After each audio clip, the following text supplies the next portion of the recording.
Hello everyone, कैसे हैं आप सभी। Hope so you all are doing very well. Bhagyashree from this side.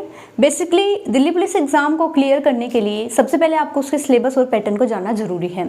सो मैं आज बात कर लेती हूँ दिल्ली पुलिस कांस्टेबल एग्जाम 2023 से रिलेटेड क्या उसका पैटर्न रहने वाला है।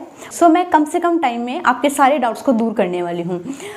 मोस्टली स्टूडेंट्स के कुछ एक स्पेसिफिक डाउट्स होते हैं। एक डाउट आपका ये रहता है कि मैम कौन इसे अप्लाई कर सकता है, क्या मैं 10th पास हूँ मैं इसे अप्लाई कर सकता हूँ, क्या मेरी एज बिलो 18 है मैं इसे अप्लाई कर सकता हूँ, यदि मैं इसे अप्लाई कर देता हूँ तो क्या मुझे एज रिलैक्सेशन दिया जाएगा, यदि मैं OBC कैटेगरी में हूँ या फिर SC/ST कैटेगरी हूँ या फिर EWS कैटेगरी में हूँ तो क्या मुझे एज का रिलैक्सेशन यहाँ पर दिया जाएगा।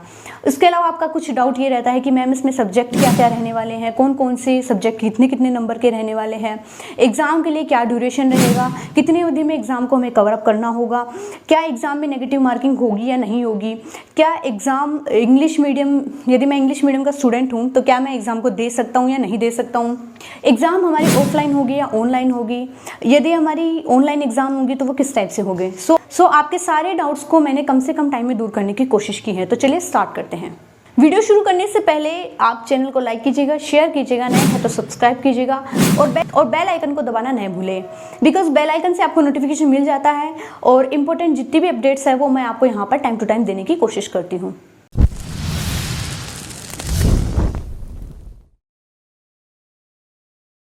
Delhi police constable exam pattern 2023।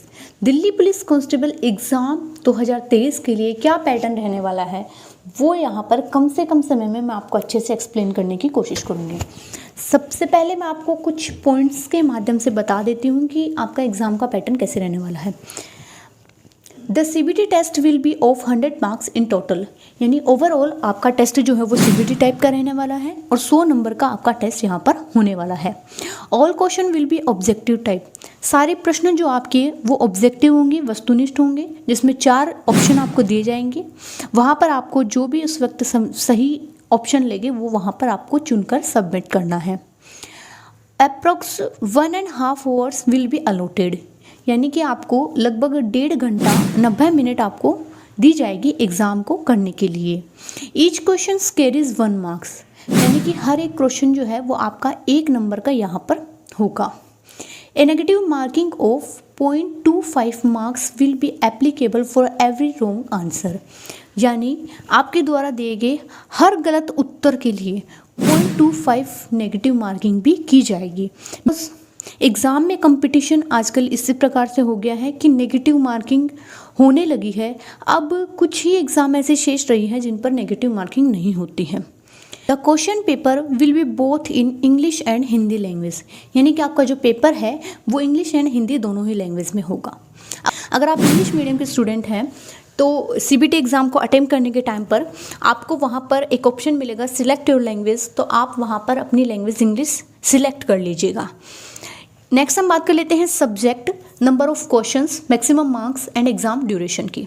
कौन कौन से यहाँ पर आपके सब्जेक्ट रहने वाले हैं, कितने कितने नंबर के वो प्रत्येक सब्जेक्ट होंगे, एग्जाम के लिए आपको कितनी अवधि दी जाएगी।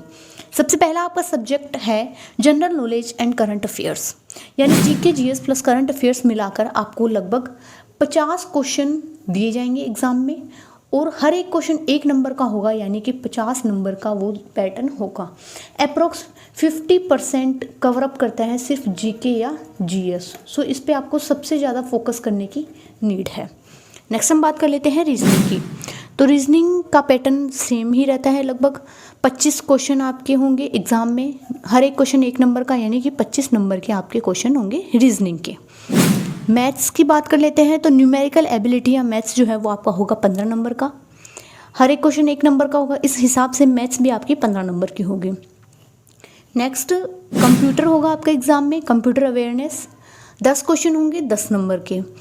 सो इस प्रकार ओवरऑल टोटल आपके 100 क्वेश्चन होंगे 100 नंबर के और इस एग्ज़ाम को करने का ड्यूरेशन जो है 1 आवर 30 मिनट्स है, यानी कि 90 मिनट आपको एग्ज़ाम के लिए दिए जाएंगे। 100 क्वेश्चन 100 नंबर के 90 मिनट में आपको इसको कंप्लीट करके सबमिट करना होगा। जैसे ही आपका एग्ज़ाम का ड्यूरेशन कंप्लीट हो जाता है, कंप्यूटर स्क्रीन पर अपने आप की प्रश्न चले जाते हैं, मीन्स ऑलरेडी जितने आपने अटैम्प्ट किए हैं वो सबमिट हो जाते हैं। सो मैं आपको बता देती हूँ एक इस एग्ज़ाम के लिए मैथ रीजनिंग की आपको कंटिन्यू प्रैक्टिस करनी है, more than more practice. Maths बहुत ज़्यादा टफ लेवल का नहीं होने वाला है। कुछ एक स्पेसिफिक टॉपिक्स होते हैं जिनमें से 3 से 4 क्वेश्चन आ जाते हैं, और कुछ ऐसे टॉपिक्स होते हैं जिनमें से प्रश्न आते भी नहीं हैं, जैसा कि मैंने पिछले 2-3 एग्ज़ाम में देखा है। सो इनको आपको कंटिन्यू प्रैक्टिस में रखना है। कुछ बच्चों का ये कहना है कि मैम मेरी मैथ्स वीक है तो मैं क्या करूं, तो मैं आपको बता देती हूँ, मैथ्स बहुत अगर आपकी वीक भी है और आप मैथ्स को पढ़ने के लिए कंटिन्यू है तो आप 15 में से 8 से 10 नंबर आसानी से ले सकते हैं। मैथ्स का यही लेवल होगा। नेक्स्ट बात कर लेती हूँ रीजनिंग की। तो रीजनिंग आप डेली प्रैक्टिस से भी अगर लगाते हैं, डेली प्रैक्टिस करते हैं थोड़ी थोड़ी भी, तो भी आप 25 में से 22 नंबर आसानी से यहाँ पर गेन कर सकते हैं। जीके या जीएस की मैं बात कर लेती हूँ, तो इसके लिए आपको मोर देन मोर प्रैक्टिस चाहिए होती है, क्योंकि जीके या जीएस का सिलेबस अनंत है। मैं ये नहीं कह सकती कि कोई स्पेसिफिक टॉपिक या स्पेसिफिक सब्जेक्ट से आ जाए। जीके या जीएस कहीं से भी कुछ भी पूछा जा सकता है। सो इसमें आप जितना पढ़ेंगे उतना ही आपका एडअप होता जाएगा। सो इस पे आपको ज़्यादा मैक्सिमम फोकस देने की ज़रूरत है, क्योंकि पूरे पेपर का 50% सिर्फ जीके या जीएस अपने आप में रखता है। नेक्स्ट लास्ट सब्जेक्ट है कंप्यूटर अवेयरनेस। सो अगर प्रैक्टिकली किसी ने कंप्यूटर का कोर्स कर रखा है तो उसके लिए ज़्यादा आसान रहेगा। जिसने नहीं भी कर रखा है तो कोई दिक्कत वाली बात नहीं है, क्योंकि एग्ज़ाम ऑब्जेक्टिव टाइप का है। आपको सिर्फ 4 ऑप्शन दिए जाएंगे, जहां आपको अपनी समझ सूझबूझ से एक ऑप्शन को सही चुनना होगा।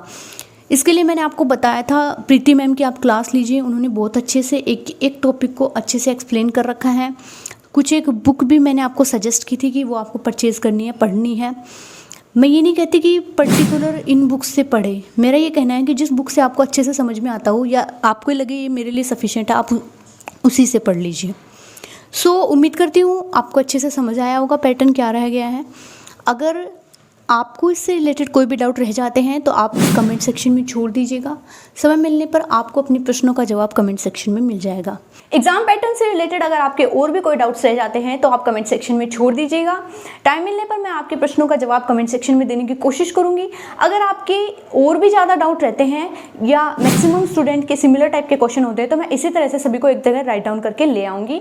नेक्स्ट वीडियो जो है वो आपका कमेंट सेक्शन पर बन जाएगा, या आप किस टॉपिक पर नेक्स्ट वीडियो चाहते हैं वो आप कमेंट सेक्शन में जरूर बताइए। Thank you. आप चैनल को लाइक कीजिएगा, शेयर कीजिएगा, नए हैं तो सब्सक्राइब कीजिएगा, और बेल आइकन को दबाना नहीं भूलें, बिकॉज बेल आइकन से आपको नोटिफिकेशन मिल जाता है और इंपॉर्टेंट जितनी भी अपडेट्स है वो मैं आपको यहाँ पर टाइम टू टाइम देने की कोशिश करती हूँ।